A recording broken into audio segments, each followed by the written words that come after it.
Okay, so in this episode, I'm talking to my friend Eddie, who's going to talk to us about what it's like doing a PhD in chemistry. Let me tell you the things, the very few things that I currently know or think that I currently know. So I know you did a PhD in chemistry and you did it at Oxford, and that's all I know. Those are correct. Yes, that's a good start. Okay, um, so I guess my first question, the thing I really don't know is like, how do you actually get into doing a PhD? Because you've done your degree in chemistry or something related that allows you to access, but like, how do you actually get into it? Um, so I got into it because in my undergrad, my fourth year was just entirely doing research. It was in a research group. So it was kind of like a mini PhD. So there weren't any lectures, none of that. You were just in a research group doing research like a PhD student would be. Is that But like equivalent of doing like having an integrated masters? Because yeah, that's what mine had. Okay. yeah, it's an integrated master's. But in for chemistry, at least in most unis, in your fourth year, you'll also be doing lectures and exams. But we didn't. That was all in third year. And so in your third year, we applied for research groups, and I just put one of my tutors because he seemed cool. But then 4 years later, I realised that was a mistake. But yeah, did my masters in that group, and then while I was doing it, kind of in about November, December time, so a few months in, thought, well, this seems like something I can do. I was doing it, and applied for the PhD program. So you had to. I think it was quite easy for me to was applying for something that I was already in the research group. Mhm. I wouldn't know how you would went about applying to a different university because I didn't consider doing that. Yeah. So I just kind of filled that form and had to come up with a research proposal. So I spoke about the research I was doing at the moment, which was on electrochemistry and kind of computational modeling of electrochemical experiments and how they relate to electroanalysis and how you can detect certain species in solution and their concentrations and things. But it got way more complicated than that. Yeah. So I wrote about that and why it's useful and ideas for the PhD project, which my supervisor had some input into. And he said, oh, well, I'm thinking about doing this, so write about that. That went off to the university, and then I think went to my supervisor who helped me write it, so that was helpful. And yeah, they said, sure, you can do that. And then, because it was Oxford and complicated, you then had to apply to a college. Yeah. Apply to the college I was already at, and they said yes. And then I had to apply for funding, which was a whole other thing. So I got it from the Engineering and Physical Science Research Council. And I can't remember if I had to do like a separate application or it went alongside the PhD one, but it was an extra thing, making sure you had the funding to pay the fees that the university charges and to give you like a stipend to live off as well. Okay, so just to kind of check that I've understood this correctly. Mm-hmm. So you you were already kind of doing some research as part of your final year anyway, and the research group that you were in, you wanted to continue that kind of research like Yeah, into the PhD, so you already kind of knew some of the people there and were involved. yeah. Is that quite like, or at least from your experience, is that quite a standard way of getting into it? Do a lot of people kind of stay in the same kind of thing that they finished their first degree in? Lots of the people that I knew did. So lots of people I did my undergrad with, most of the ones who did PhDs stayed in the same research group, still at Oxford. So they might have been in an organic synthesis group, and then they carried on, stayed in that to do their PhD, or an inorganic, organometallic catalyst group thing, and stayed in that research group for their PhD. So the majority of people I know who carried on a PhD stayed where they were. But obviously, when I started my PhD, we had loads of new people who had come from various other unis all around the world as well. Hmm. So they joined my group, joined other groups, joined my college. I know a few people who from other universities. and they went off. So I think they did a kind of lot of independent research on their own, looked at research groups, went to visit them, and then went through like those universities' application procedures. Okay. But the majority of people I know stayed in the same group. Okay, so from what it sounds like, if you want to go somewhere else, it sounds like a lot more work than staying in the same place. Is that somewhat accurate? Yeah, I think so. I mean, I think that's the case with most things in life. Is staying where you are, doing what you know is easier. Okay. That's only if you enjoy where you are. Lots of people wanted new experiences, go somewhere else, join a new group, which is fine too, but harder. Yeah, I remember when I got to the end of university, I was just like, I need to get the hell out of here. Like, I've been in this place like for 5 years already. Like, this has been too long. But yeah, I can understand why you would definitely want to stay in the same place if it's like making the whole thing easier. So like getting into more like the actual applying side of it, was it a case of you went, I'm interested in this kind of thing, or is it kind of you looked at what the university was doing research in and kind of like picked a thing that they were already doing? I think it's you've got to pick a thing they're already doing in a way. But what it should be really is you're thinking, oh, I'm interested in this, I like this. I think you have to go off and find a research group that's doing it. Yeah. But I mean, most bigger chemistry departments have huge ranges of research. So at Oxford, you would be able to find a research group doing basically whatever you wanted. Okay. Kind of closely related. So yeah, it's you think what you're interested in and then go find a group that's doing that and apply. It might be the case that you find a group and then think, oh, that does sound really interesting, and do it that way around. But I suppose it varies person to person, like just seeing what catches your eye and if that relates to what you've been doing or what you're interested in and what you want to carry on doing. Yeah. So like, I guess it would be the case that different universities would have research groups in like different things. So I guess if you are considering doing a PhD, it would be something to actually check where you're applying to actually does research in the area that you're interested in, because I assume they don't all do that. True. Well, I mean, at the point where you're applying for a PhD, you don't have that much of an insight into kind of the nuances of different research areas. So I was like, okay, I want to do electrochemistry, but I didn't know a huge amount about electrochemistry. So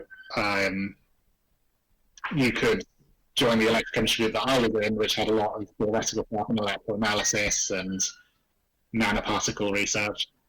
Different electrochemistry group that I kind of collaborated with a bit did a lot of double electrode generator collector systems. So it's all under the umbrella of electrochemistry, but kind of slightly different areas within it. So it's like when you're doing my undergrad, there was organic, physical, and inorganic. And so I was like, ooh, physical.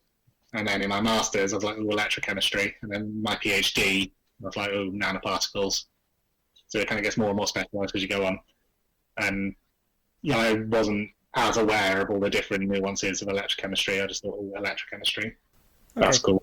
So you basically kind of like pick a big-ish area that you're actually interested in, and then it's a case of what the university offers you in that area. Yeah, that has research groups in that. And I mean, different research groups will have different levels of, I don't want to say prestige, but I'm going to say prestige. Like more well-known researchers, more publications. Do you want to be part of a really big research group or a small one? Stuff like that. Okay, yeah, that makes sense. So like, because the way you said it anyway, it sounded kind of like you applied for a PhD, got like accepted onto that on a topic area and group and stuff, and only at that point you actually applied for funding to do it. Were you kind of given any direction in terms of what things were likely to get funding when you were doing that? I think because my supervisor had a lot of experience in getting funding, he directed me for where to go for it. So it's something to consider while you're applying, because you can look at maybe the university has scholarship. So in my college at Oxford, there's various scholarships for people who come from different places and are doing different research topics. There's the Lamb and Flag Scholarship, which was all the proceeds for a pub that we owned. I was gonna say, I'm pretty sure that's a pub in Oxford. Yeah, the pub that my college owned, and all the profits from it goes towards graduate scholarships for people who couldn't get funding elsewhere, and pays their fees and gives them a stipend. So there's funding in all sorts of places, and there's like websites that have been set up. I can't think of the names of any, but you can search for them. That you can put in what area of research you're doing and where, and it will pop up with different kind of funding sources you can apply for. Okay. But I think I had it quite easy because my supervisor guided me, but you're kind of doing the two processes in parallel, and from what other people have told me, it can be a bit of a nightmare, but I was fairly lucky with it. Yeah, I think the one thing that people I know who've done PhDs or postdocs or whatever it is, they all just complain about applying for funding all the time. They just say it's like the worst part of doing all of this kind of thing, apart from like writing their corrections when they're doing their final thing as well. I think those are the two big things that I've heard people that are deeply unhappy about. Yeah, it's one of the reasons I left my postdoc. It's just like it's different postdocs have such short terms, like the contract's only a year or two at most, and then you've got to apply for more funding, and you'd have to move around loads, and that's one of the reasons why I left my postdoc.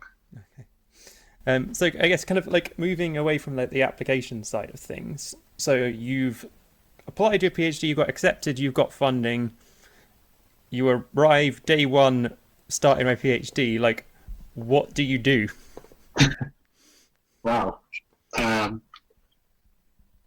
What did I do? So you have all your induction and all that, fine, all your safety talks. You arrive at the research group, and what you will start doing is literature reviews.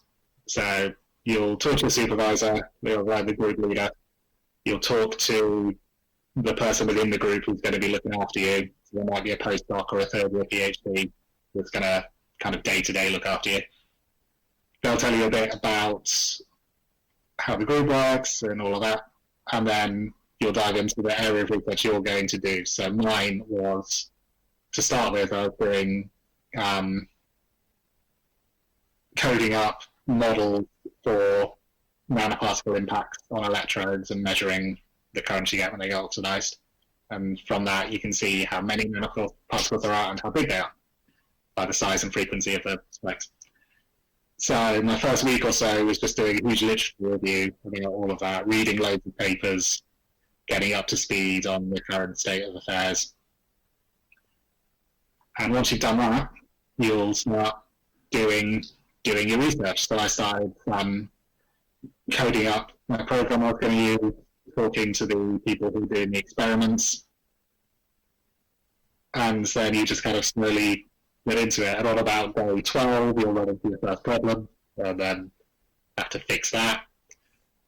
And then, if I can just pause you for a second, I was amazed you got to. First of all, amazed you got to day 12 before there were any problems. That's a success in itself. But so just so I understand this, like the expectation would have been that you already know how to do literature review and you know how to code already. Is that about right? Yeah, most places would expect you to kind of be relatively comfortable with the literature review because you would have had to do them in your masters. I mean, people will be there to help you and use the university-specific systems and stuff. So there's always third years around who you can go and annoy and say help. I knew how to do the coding because I'd done my masters in the same group. But obviously some people came from different groups who had done coding in different ways. They'd used different languages and stuff. In my group, we all used the same language, we were C++, so that we could use each other's code and that. And if that was the case, if you didn't know C++ yet, you could learn it fairly quickly. I mean, they expect you to either know it or to pick it up fast. Okay, yeah. Okay, so basically, if you were going into something which was like you need to code stuff, you having a background in coding seems fairly vital. Yeah, Okay. yeah, or spend the summer beforehand learning how to. That's what I did with my master's. So my master's was coding as well, and I spent the summer before it, just because I'd never coded before my master's, and I just kind of did some courses over summer and arrived knowing the basics. Okay, yeah, that makes sense.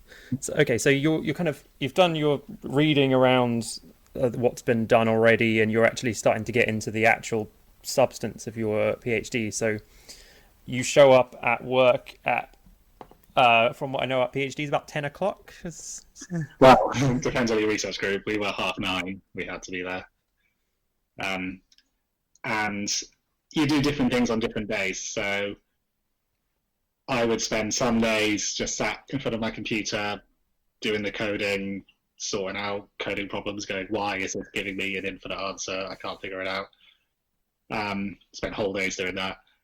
I'd spend some time in the actual lab. I didn't do experiments in my PhD, but I worked closely with people who did. And so they got experimental data, I got computational data, and we tried to sync it all up. So I go and see what they were doing. I was going what their results were looking like. You would read more papers as they're coming out. So my research group had every week one person would present a paper from the last couple of months, give a presentation about it, and then we'd ask them questions about it to kind of just keep up to date with how all the research is going around the world. So you do a bit of paper reading.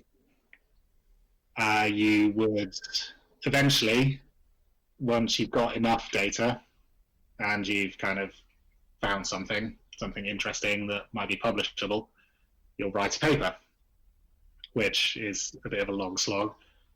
So you get all your data together, put it into nice, pretty graphs and nice formats that's easy for your supervisor to understand. Go talk to them, talk through all your results, and they'll say, okay, good, write this up into a paper.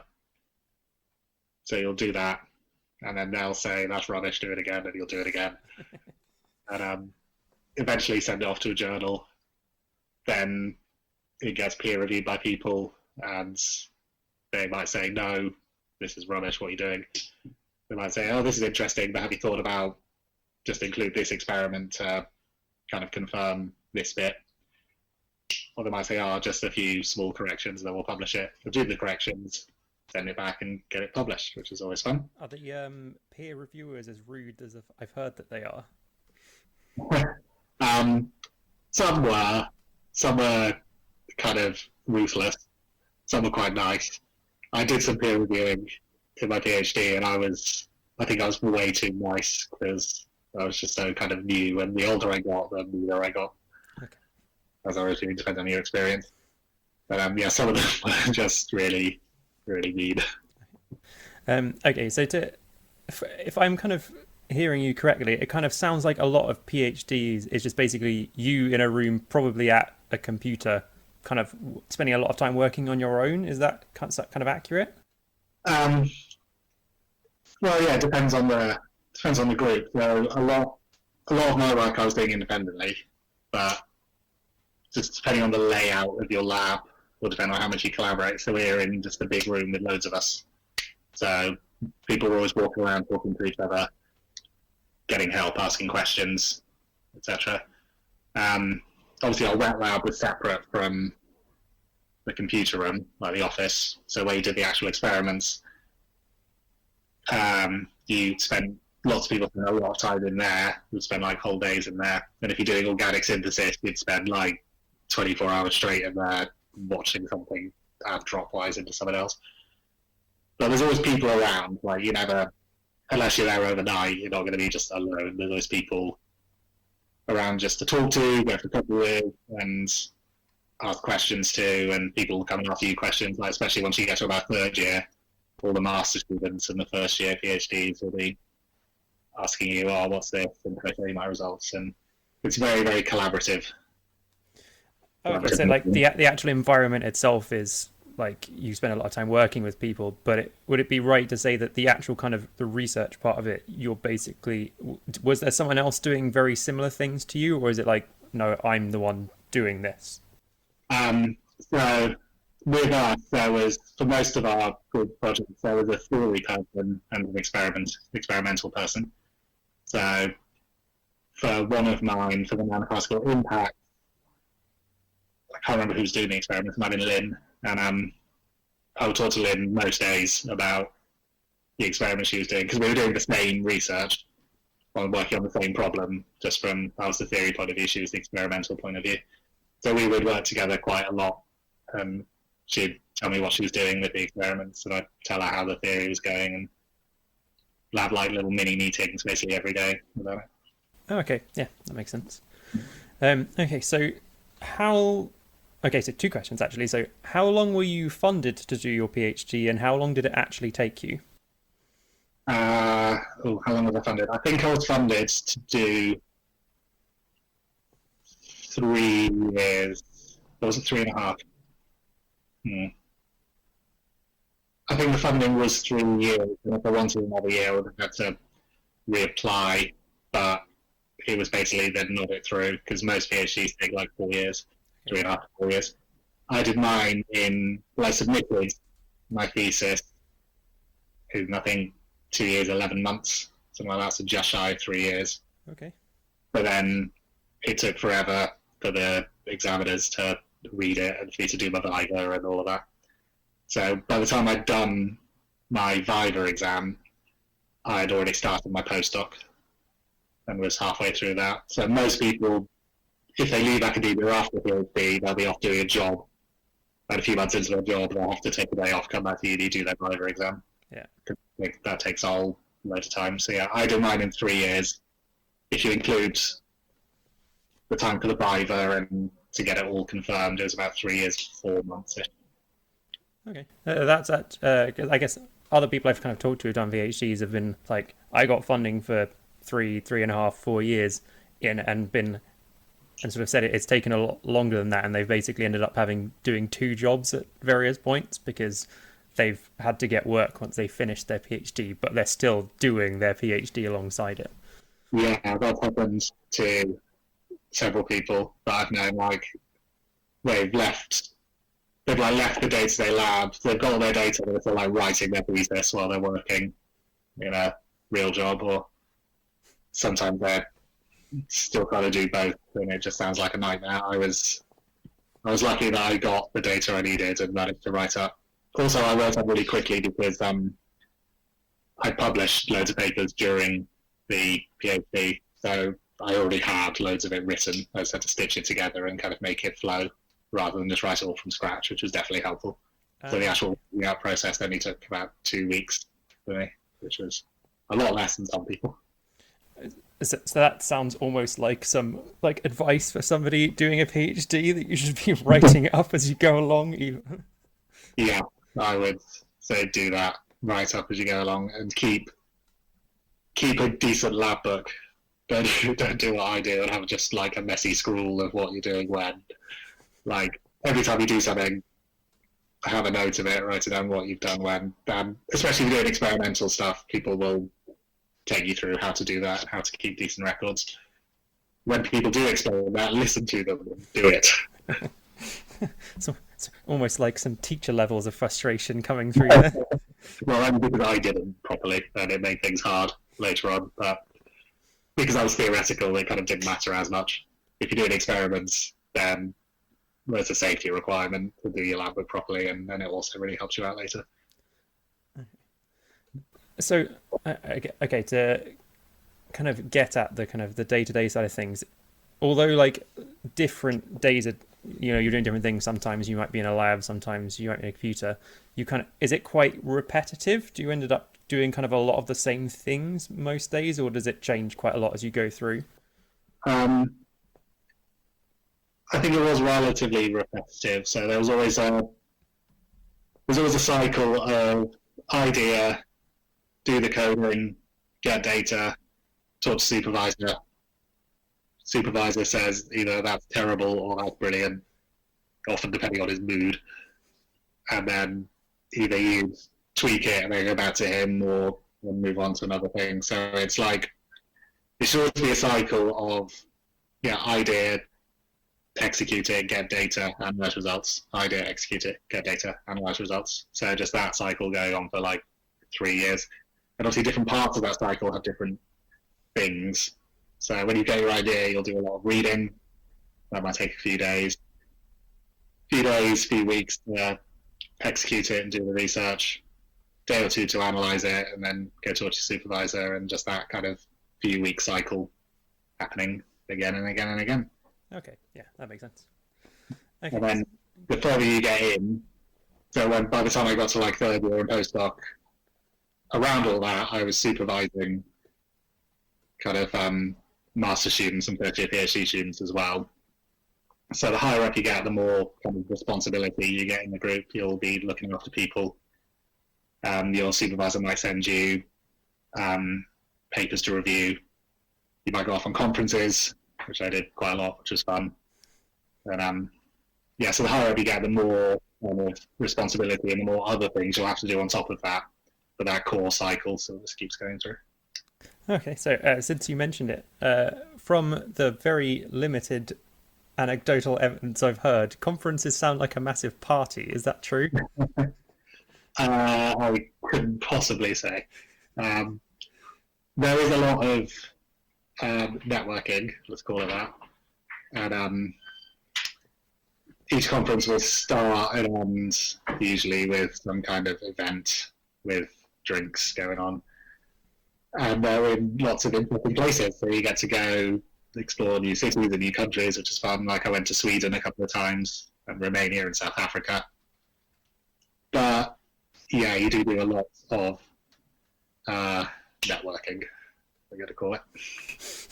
That's a very diplomatic way of phrasing. Yes, okay. Also, you get ones to go there, so the travel and the hotels, and quite often the food and the networking, you can claim that for the university, or they just pay for it outright at the start. So. It's always good to know what your 9,000 a year of tuition fees are paying for. Yep. Okay. So kind of looking back at doing your PhD, what thing did you not know going into it would you have found really useful to have known? Not know. I think the thing I would have really liked to have known is how often everything's going to go wrong, and how often people are going to say, no, that's rubbish. What are you doing? And that's okay. You're allowed to have bad ideas and have experiments not work. So if I'd known at the start that was going to be the case, I would have saved a lot of stress, I think. So you kind of went into it expecting that, like, after all of these years of study, I shouldn't be getting all of this stuff wrong, kind of. Yeah, I should know how to do things, but there's always people who know more than you how to do it. And as you go through the years, you kind of get the intuition of how it all works, and it gets easier. But yeah, at the beginning, it's just like nothing's happening. I've got 6 months without getting any data. What's going on? But that's fine, and that's like normal. Okay, yeah. So I sort of reminds me of with all of the kind of A-level students where they do like a week-long project and it all goes wrong the whole time, and at the end I tell them really well done, and they're like, why? I didn't achieve anything. I was just like, so you only had a week, of course you're not going to achieve anything. So then there's the transfer diver as well that you probably do at the end of first year, which was very stressful, and I wish someone had told me more about that. So at the end of your first year, you've got to like present what you've done so far to some people at the uni so that you can progress. Because I think in the first year I was officially a probationary research student, like technically, and then after that you become a PhD, like a full-on PhD student once you pass your transfer viva. Is that purely about kind of your competence as a researcher, or is it at that point they can evaluate that actually your PhD is not going anywhere and they're just going to can it and not waste research money? I think if that were the case, they would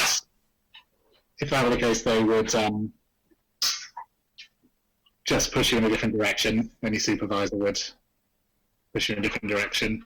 So I think it's mostly to check that you kind of know what you're doing, really. Of my whole time I was there doing my PhD, I only know one person who failed their transfers either.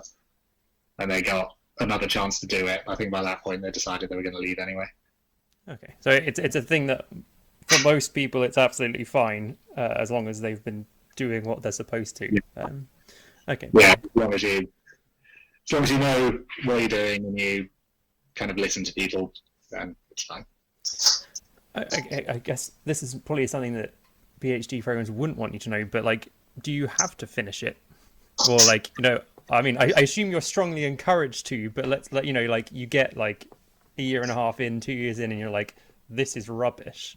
Like, would there be like financial consequences if you bailed out, or is it just a case like leaving a normal job? I don't think so. I don't think there would be any consequences of bailing out. I don't know anyone who did leave halfway through, except for like after the first year. But by the time you've got to a year and a half, 3 years in, you might as well just finish and get the PhD, I would say. Just suck it up and finish it. And I guess there would be nothing to stop somebody else just basically picking up because as long as the university's got all your data and codes and stuff, in theory, I guess someone could just pick it up and finish it off if they really wanted to. Yeah, they could do. So that happens a lot anyway. So all of my data, all of my code was left there, and somebody carried on the project after I left. So a project's never like 100% totally finished. There's always more you can do. So other people are now doing that. Which is actually flagged up a question that I was planning to ask and I forgot about is, do you own the stuff that you research when you were doing a PhD? Yeah, the university owns it still. The university owns it, yeah. Because I remember that I remember signing a form when I started university, basically being like, anything you discover while you're a student here, like we own it. And I was like, yeah, okay, so that doesn't change even with a PhD. Yeah, it's not yours; it's the university's. Is that the same postdoc as well? Do they still own everything? Yeah, I think so. So it's wherever you happen to be researching, because you're using all their labs, their resources, their money. Yeah, they own it. Because I know that, or at least I have some knowledge that basically people kind of find something, so they start their own company and apply for research funding because they think they've discovered something quite big. Certainly with all the coronavirus stuff at the moment, there's this place in Southampton which has turned itself into a company because I need to read more about it, but they've basically discovered something fairly significant, and apparently that company's shares are going through the roof at the moment. Lucky them. But yeah, Oxford had loads of spin-out companies. There was something called Foxtop, which my supervisor was involved with. So the kind of research we did, electrochemical sensing, was really good for detecting like cannabis levels in the blood of saliva, and they were developing like a roadside are you smoking weed and driving detector, which I'm not sure how much of a market there is for that, but they were doing it. Yeah, probably more so in America from what I've seen and heard. Well, maybe. And a chili sensor, which they're always going on about, which my group developed, where they just put, the idea is eventually you'll just put a little probe in some food, it'll tell you exactly how spicy it's going to be. Because at the moment they use the Scoville scale, which is very subjective and is based on people diluting things and testing until they can't taste it anymore or can't taste the chili anymore. This is obviously subjective, but my group developed this sensor which measures the capsaicin, which is the molecule that causes it to be spicy, and tells you exactly how much of that there is and how spicy it's going to be. And they always get that out for A-level demonstrations and things, and kids cut up chilies and do the testing. I'm in two minds. I'm both, that sounds really cool, and I'm sure the chemistry of that is amazing, but I'm also about, like, what's the point? There was a point, like for the restaurant and catering industry or something, to help standardise was what they went with for the point. Okay, so is there anything else that we haven't talked about that somebody should know about doing a PhD in chemistry? Oh, I guess kind of more general than with chemistry is doing a PhD. You get loads of just the social aspect is really fun. So it's basically another 3 years at uni. You get to have the uni lifestyle for a bit longer, which was good. But be ready for long nights for very little money and lots of stress.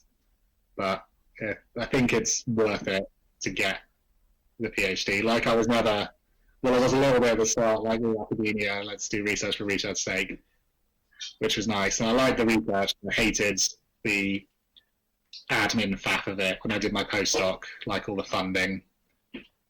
So that sucked. Something else I would say is trying to get some teaching experience while you're doing your PhD. So if that's just junior demonstrating in labs or doing seminars or tutorials, try and get some of that because I really enjoyed that. And it really helps your core subject knowledge as well for then when you're applying for jobs later. If you want to stay in academia, it'll be a really useful thing to have as well. From my brief interactions with lecturers and stuff at university, I always got the impression that they didn't like the teaching part of it and would rather not do it. But I guess that's not the case for all of them. Yeah, not all of them. I really enjoyed the teaching part. That's why I left. One of the reasons why I left academia and became a teacher is because I loved being a tutor. So I was a tutor at my college because my teacher, the proper tutor of the college, was my supervisor, and he didn't want to do the tutoring, so I did it, which was good. Got paid. And then in my postdoc, I got like my own tutoring post at Lady Margaret Hall, and that was really fun. And the research was less fun, so well, let's go be a teacher. And segues into a whole other thing about being a teacher, but I feel like that's a thing for another day. Okay, so that brings us to the end of this podcast. I hope you enjoyed listening to this episode. Do tune in again for future ones.